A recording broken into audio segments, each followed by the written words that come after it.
With the British Royal Society acting as the headquarters of the propaganda machine, they now needed to introduce the science itself. That science was Darwinism, or evolution. Given that the founding members of the Royal Society were Freemasons, whatever science they came up with would only be an extension of their occult doctrine. The theory of evolution is nothing less.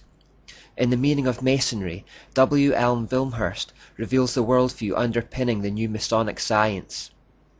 This, the evolution of man into Superman, was always the purpose of the ancient mysteries, and the real purpose of modern Masonry is not the social and charitable purposes to which so much attention is paid, but the expediting of the spiritual evolution of those who aspire to perfect their own nature and transform it into a more godlike quality. And this is a definite science, a royal art, which it is possible for each of us to put into practice, whilst to join the craft for any other purpose than to study and pursue the science is to misunderstand its meaning. Later in the book, Wilmshurst reiterates this theme. Man who has sprung from earth and developed through the lower kingdoms of nature to his present rational state has yet to complete his evolution by becoming a godlike being and unifying his consciousness with the omniscient, to promote which is and always has been the sole aim and purpose of all initiation. The spiritual implications of the theory of evolution are something that few people ever stop to consider, so I want to really highlight this. What was the lie from the serpent in the Garden of Eden? It was that by attainment of knowledge, by our own efforts, we would become as gods. Now what does evolution teach? It teaches that we are constantly evolving onwards and upwards over time, and if we are constantly evolving throughout time, where is the end goal? Surely the end goal is when man has reached absolute perfection. We cannot evolve beyond perfection. And what is another name for absolute perfection other than godhood? Evolution is the exact lie from the Garden of Eden, that mankind can become perfect or godlike by our own efforts through knowledge, or science you may call it. Through the idea of evolution, Freemasons introduced the occult idea of becoming to the masses under the veil of science, the belief that man is gradually evolving towards enlightened godhood. What many also don't know is that the basic idea of evolution did not originate with Charles Darwin. According to Mackey's Encyclopedia of Freemasonry, it originated with his grandfather, Erasmus Darwin.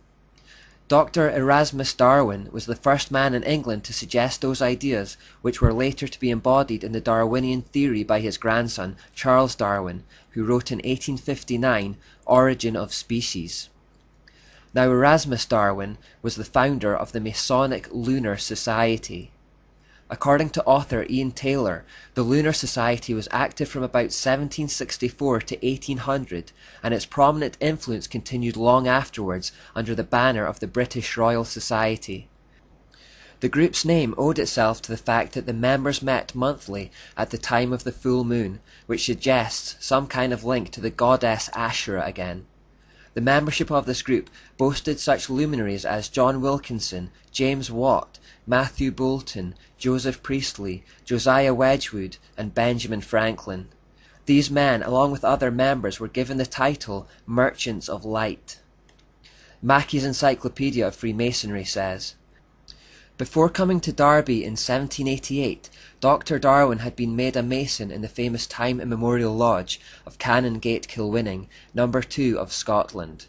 Sir Francis Darwin, one of the doctor's sons, was made a Mason in Tyrian Lodge No. 253 at Derby in 1807 or 1808. His son Reginald was made a Mason in Tyrian Lodge in 1804. The name of Charles Darwin does not appear on the rolls of the lodge, but it is very possible that he, like Francis, was a Mason. In 1794, Erasmus Darwin wrote a book called Zoonomia, where he expanded upon his theory of evolution. It was based on the occult concept of becoming, the gradual process of attaining godhood. Even before then, however, John Locke, a prominent Freemason and member of the British Royal Society, had taken the Hindu idea of reincarnation, which had been brought to Britain by the East India Trading Company, and formulated his own ideas on evolution based on it.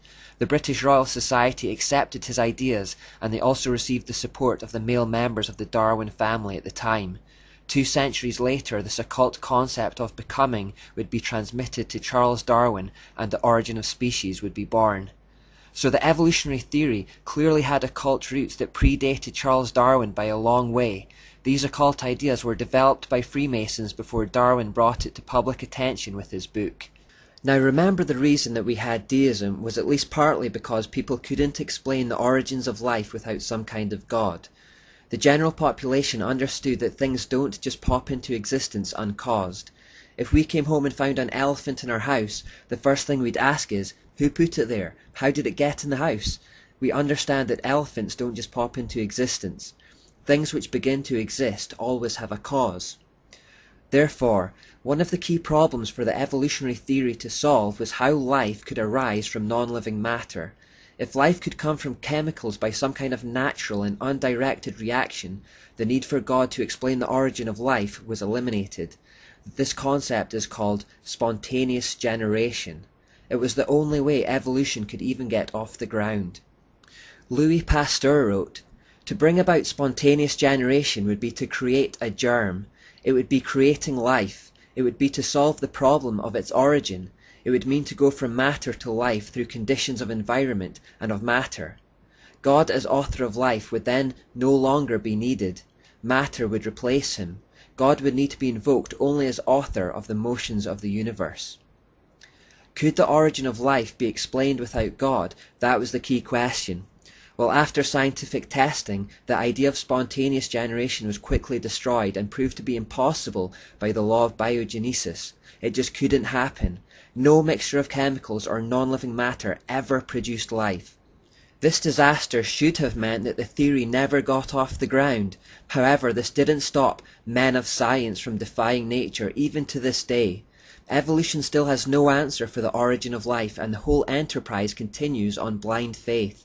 This is an example of science becoming scientism, a philosophy masquerading as undisputed fact. Perhaps it is epitomized by the following quotation from Dr. George Wald, a Nobel Prize-winning evolutionist in the field of biology and Professor Emeritus of Biology at Harvard University. "There are only two possibilities as to how life arose. One is spontaneous generation arising to evolution. The other is a supernatural creative act of God. There is no third possibility.